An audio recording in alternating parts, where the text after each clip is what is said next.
यहाँ जी गाय की स्थिति बहुत बुरी है जी। ये हर तरफ कूड़ा खंडारा है। ये गौ है जी, आप देख रहे हो, ना कोई खुट्टे दबाता ना कोई कुछ करता। ये गाय है, ये थैली थैली पन्नी जो भी पॉलीथीन वगैरह है ये खाती रहे हैं। जानवरों को तो भूख लगती है और जो हमारे पास बचा हुआ खाना है हम वैसे ना फेंक के इनको डालना ठीक समझते हैं, लेकिन इनकी सही ढंग से व्यवस्था होनी चाहिए। ये कहना चाहते हैं कि ये जितनी भी गायें खुली हैं ये पीछे सभी मोहल्ले वालों की है जी। ये मोहल्ले वाले सभी गायें छोड़ देते हैं और यहाँ पे गंदगी के ढेर लगे हुए हैं। ये सारा दिन गंदगी ही खाती रहती हैं गायें। हमारे धर्म ग्रंथों में गाय को माता का दर्जा दिया गया है, लेकिन वर्तमान में शहरी और ग्रामीण क्षेत्रों में उनकी स्थिति चिंता का विषय बन चुकी है। शहरी क्षेत्रों में आवारा गायों की बढ़ती संख्या न केवल उनके जीवन के लिए खतरा है, बल्कि यातायात और सार्वजनिक स्वच्छता के लिए भी एक गंभीर समस्या बन रही है। कई बार ये गाय सड़क पर भटकती हुई दुर्घटनाओं का शिकार हो जाती हैं, जिससे लोगों की जानमाल को भी नुकसान पहुंचता है। राज्य सरकार ने गौ सेवा आयोग की स्थापना की है और शहरों में कई गौशाले भी संचालित हो रही हैं, जहां गायों की देखभाल की जाती है। इसके अलावा सैकड़ों समाज सेवी संस्थाएं भी इस दिशा में कार्यरत हैं, लेकिन इसके बावजूद कई जगहों पर गायें कूड़े के ढेर में भोजन तलाशती नजर आती हैं, जिससे उनका स्वास्थ्य गंभीर रूप से प्रभावित होता है। यह स्थिति चिंताजनक है, क्योंकि इन गायों को कभी सड़क दुर्घटना का सामना करना पड़ता है तो कभी जहरीला कचरा खाने के कारण उनकी मृत्यु हो जाती है। गायें जिसे गौ माता का दर्जा भी प्राप्त है और गायों को लेकर सरकार द्वारा गौ सेवा आयोग भी बनाया गया है और इसके साथ साथ हमारे धर्मों में ग्रंथों में गाय को विशेष दर्जा प्राप्त है, परंतु फिर भी गाय की हालत ऐसी है कि उन्हें देखकर आंखों से पानी आ जाता है। हम दिखाएंगे कि गाय की आज किस स्थिति में जी रही है और वो अपना गुजर बसर किस तरह से कर रही है। हालांकि सरकार द्वारा गौशाला बनाई गई है, गौशाला आयोग बनाए गए हैं, उनके द्वारा बजट भी पास होता है, परंतु फिर भी सरकार और प्रशासन कहीं ना कहीं नाकाम नज़र आते हैं कि जो आवारा गायें शहर में घूम रही हैं, गोवंश घूम रहे हैं, जो गाय के बछड़े घूम रहे हैं, उनको लेकर किसी का ध्यान नहीं है। हम सीधी तस्वीरें आपको दिखा रहे हैं, सोनीपत शहर की हैं, जो कि यहाँ पर गंदगी के ढेर पर आकर अपना पेट भरते हैं। हम लोगों से भी जानेंगे कि लोगों की कितनी सहानुभूति इनके साथ है और बताएंगे कि क्या स्थिति इनकी है और क्या स्थिति अगर सरकार चाहे तो क्या हो सकती है। जी, बेजुबान जानवर हैं, यहाँ घूमते रहते हैं, कोई कूड़ा खाते पीते रहते हैं, कोई डालने आ गए तो ठीक है, नहीं तो बेचारे भूखे रहते हैं। हम तो यही कहते हैं कि इनको कुछ इनकी अच्छी व्यवस्था की जाए, खाने पीने की व्यवस्था की जाए, गौशाला में दिया जाए, जो भी प्रशासन से किया जाए वो किया जाए। प्रशासन द्वारा सरकार द्वारा बजट भी पास होता है गौ सेवा आयोग को लेकर, फिर भी गायों की ये स्थिति है। देखो जी, हम तो चाहते ही, हम तो यही कह सकते हैं इनकी स्थिति सुधारनी चाहिए, तो प्रशासन को सरकार को देखना चाहिए। यहाँ जी गाय की स्थिति बहुत बुरी है जी। ये हर तरफ कूड़ा खंडारा है। ये गौ है जी, आप देख रहे हो, ना कोई खुट्टे दबाता ना कोई कुछ करता। ये गाय है, ये थैली थैली पन्नी जो भी पॉलीथीन वगैरह है ये खाती रहे हैं। और जो यहाँ वो गौशाला थी ये भी अपना बिजनेस बना रहे थे, वो भी उठवा दी जी। और ऐसे ये पशु यहाँ मर जाते, कोई उठाने वाला नहीं, इनको कोई संभालने वाला नहीं। आवारा गायों की समस्या के समाधान के लिए प्रशासन को ठोस कदम उठाने की आवश्यकता है।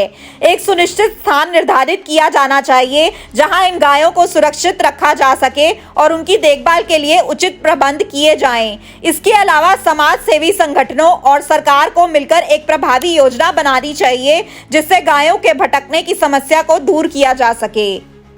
जानवरों को तो भूख लगती है और जो हमारे पास बचा हुआ खाना है हम वैसे ना फेंक के इनको डालना ठीक समझते हैं, लेकिन इनकी सही ढंग से व्यवस्था होनी चाहिए, ताकि सब परिवार कुछ ना कुछ देना चाहते हैं जानवरों को, पशुओं को, लेकिन मजबूरी है, इस कारण गंदगी मची हुई है। अब इसका यही हल किया जाए कि यह जगह बनाई जाए ढंग से, ताकि खाना डालने वाले को कोई दिक्कत ना हो, और ये जो हम पन्नी डालेंगे उसके लिए कोई व्यवस्था हो। अब हम कैसे लाएं, या तो इसका यूज़ बिल्कुल बंद हो जाए। अब गवर्नमेंट चाहती है कि यूज़ तो बंद हो जाए, लेकिन जो बना रहे हैं उनको तो रोक पाती नहीं है। जब तक जो चीज़ आएगी वो यूज़ होएगी। तो मैं तो ये कहना चाहूँगा कि जानवरों के लिए व्यवस्था होनी चाहिए और गंदगी से छुटकारा मिलना चाहिए। ये कहना चाहते हैं कि ये जितनी भी गायें खुली हैं ये पीछे सभी मोहल्ले वालों की है जी। ये मोहल्ले वाले सभी गायें छोड़ देते हैं और यहाँ पे गंदगी के ढेर लगे हुए हैं। ये सारा दिन गंदगी ही खाती रहती हैं गायें। तो हम प्रशासन से कहते हैं कि यहाँ पे एक बाउंड्री वाल दिवा दें जिसमें से ये गायें तो अंदर रह जाएं, तो इनको हरा भरा चारा मिलता रहे जो खाते रहे और ये गंदगी से इनको न्याज मिल जाए। हम ये प्रशासन से कहना चाहते हैं कि प्रशासन जो है यहाँ पे एक बाउंड्री वाल दे दे। बाउंड्री वाल से क्या होगा कि गंदगी नहीं पड़ेगी और गायें जो है सेफ रह जाएंगी। शहर में और भी बहुत सारी जगह है जहाँ पर गायें आवारा बहुत घूम रही हैं जी, बहुत, लेकिन प्रशासन उनके लिए कुछ नहीं कर रहा जी और गंदगियों के ढेर ही ढेर लगे रहते हैं चारों तरफ से। शहर में कुछ स्थानीय निवासी अपने घरों के बाहर गायों और अन्य पशुओं के लिए पानी की व्यवस्था कर रहे हैं, जो एक सराहनीय पहल है। उनका मानना है कि ऐसा कार्य करने से उन्हें आत्मिक शांति मिलती है। प्रशासन को भी इस दिशा में उचित कदम उठाने चाहिए ताकि शहर में कोई भी बेसहारा पशु बिना देखभाल के इधर उधर भटकता ना दिखाई दे। अभी हमने आपको गायों की दयनीय स्थिति दिखाई और समझाया कि गौ सेवा आयोग के होते हुए, प्रशासन और सरकार के होते हुए हमारी गौ माता की क्या स्थिति है और वह रोड पर किस तरह से अपना जीवन यापन कर रही है। फिलहाल हम पहुंचे हैं सोनीपत के सेक्टर 14 में, जहां पर एक व्यक्ति जो गवर्नमेंट जॉब से रिटायर्ड है और उसने अपने घर के बाहर, मैं दिखाना चाहूँगा, गाय के लिए और जो गली में घूम रहे पशु हैं उनके लिए पानी की व्यवस्था की हुई है, सब्जी की व्यवस्था की हुई है। उनसे भी हम जुड़कर बात करेंगे कि उन्होंने यह इनिशिएटिव कहाँ से लिया। जी, पहले तो हम आपका नाम और परिचय जानना चाहेंगे। मैं रमेश तनेजा, यहीं इसी घर में रहता हूँ, सामने 1097 सेक्टर 14 में। जी जी, ये आपने इनिशिएटिव कहाँ से लिया कि गायों की लिए इस तरह की सेवा करने की आवश्यकता है? नहीं, जब गाय आती है तो रुकती है तो प्यासी नज़र आती है, तो पहले बाल्टी से पिलाते थे उसको, पानी पी जाती थी, रुक जाती थी। फिर करीब 31 साल से ज़्यादा हो गया है, ये 2 हौदियाँ बनवाई। पहले एक बनाई थी, फिर 21 साल बाद दूसरी बनाई, बिल्कुल ऐसी, दोनों बराबर की हैं, आप देख रहे हैं जी। तो गाय आती हैं, झुंड में भी आ जाती हैं, तो पानी एक में शॉर्ट रहता था तो 2 भी बना दी। तो मन में कैसा फील होता है जब गायें यहाँ आकर पानी पीती है, अपनी प्यास बुझाती है, अपनी भूख मिटाती है, तो मन में कैसा फील होता है? संतोष होता है कि ये जो साफ़ किया है, इसको भरा है, यूटिलाइज हुआ है, मज़ा आता है। तो गायों को हमने देखा कि आप जो गायें आवारा घूम रही थी उनके लिए भी भोजन की व्यवस्था आप कर रहे थे, तो क्या सरकार से, प्रशासन से क्या मांग करते हैं? नहीं, प्रशासन से तो यही मांग है कि जहाँ भी गायें घूम रही हैं वहाँ से पहले तो सफाई एकदम कराएं।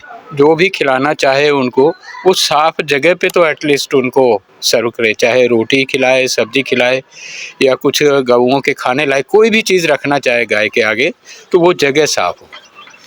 गाय को लेकर सरकार और प्रशासन द्वारा गौ सेवा आयोग बनाए गए हैं, उनके लिए बजट पास होता है, फिर भी गायों की ऐसी स्थिति देखकर आपके मन में कितना दर्द होता है?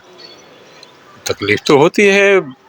ये एक तरह से नज़र यही आता है कि कमर्शियल हो गया वो सब, क्योंकि गाय कम घूमती हैं, सांड ज़्यादा होते हैं, बछड़े ज़्यादा होते हैं, तो गली गली और उल्टा रिस्क रहता है, सांड मार ना दे, खाने दे, खिलाने के लिए उनको जाते हैं तो डर लगता है, खुले में घूम रहे हैं तो लगता है डर के कहीं चोट ना पहुंचा दे। तो कई बार देखने में आता है कि रोड पर भी एक्सीडेंट होने का खतरा बना रहता है। उनके भागने की वजह से बच्चे डर जाते हैं, गिर जाते हैं, कई दफ़ा महिलाओं को भी सिंग लग जाता है, तो पर डर तो बना रहता है। जी, इन्हीं के साथ इनकी धर्मपत्नी भी हमारे साथ जुड़ी हैं, उनसे भी बातचीत करेंगे। जी, पहले तो आपका नाम जानना चाहेंगे। मिस इंदु तलेजा। जी, आपने ये कब से ये गायों के लेकर व्यवस्थाएं की हुई हैं? 25-30 साल हो गए इस बात को तो।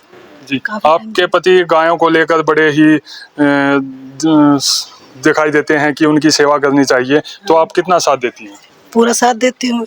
अब गाय को कभी चोट लग जाती है, उसको खून आता है, तो उसमें गाय आटे के पेड़ में हल्दी मिला के देते हैं उसको, कभी तुलसी पाउडर भी मिला के दे देते हैं उसको, तो अच्छा लगता है भाई उसका वो ठीक हो जाए। तो जब आप जैसे घर से बाहर जाते हैं तो गायों की ऐसी स्थिति देखकर कैसा महसूस होता है?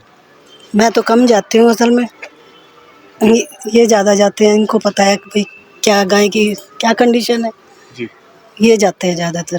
वैसे तो क्या कहना चाहोगे प्रशासन को और सरकार को कि गायों को लेकर क्या कार्य होने चाहिए? यही गाय ज़्यादा जगह जगह पे घूमती हैं तो फिर उनको कोई ना कोई मार देता है, तो ये नहीं होना चाहिए ना ये। जी, हमारे साथ यहाँ पर कुछ इनके पड़ोसी भी जुड़े हैं, तो उनसे जानना चाहेंगे कि जो गायों की स्थिति जो है आज आप किन स्थिति में देखते हैं जबकि गाय को माँ का दर्जा प्राप्त है। गाय कुछ अच्छी सोनीपत में अच्छी स्थिति में गाय तो है नहीं, क्योंकि काफ़ी घायल गायें मिल जाती हैं, पर इनका धन्यवाद है, ये काफ़ी कुछ करते हैं उनके लिए। तो सरकार और प्रशासन से क्या मांग करते हैं आप? हम तो यही चाहते हैं कहीं गौशाला अच्छी हो, जहाँ उनकी देखभाल हो, अस्पताल हो उनके लिए और उनकी देखभाल हो सके। जी, बड़ी ही विडंबना की बात है कि इस शहर में सैकड़ों सामाजिक संस्थाएं हैं, गौ सेवा आयोग है, प्रशासन है, सरकार है, फिर भी गायें कूड़े के ढेर पर अपना पेट भरती हुई नज़र आ रही हैं और जो स्थानीय लोग हैं वो अपने ही दम पर गायों को लेकर कुछ थोड़ा बहुत कार्य कर रहे हैं, परंतु सरकार और प्रशासन जो गाय के नाम पर राजनीति भी करते नज़र आते हैं, गाय के नाम पर वोट भी मांगते हैं, गाय को अपनी माँ भी कहते हैं, परंतु आज हमने आपको दिखाया कि गाय की ज़मीनी हकीकत क्या है। ऐसी ही ताज़ा तरीन खबरों के लिए देखते रहिए SNA न्यूज़। अपने शहर की हर ताज़ा खबर के लिए हमारे चैनल SNA न्यूज़ को सब्सक्राइब करें, लाइक करें, कमेंट करें व शेयर करें। बेल आइकन दबाना ना भूलें। हमारे अन्य सोशल मीडिया प्लेटफॉर्म्स पर भी हमें फॉलो करें।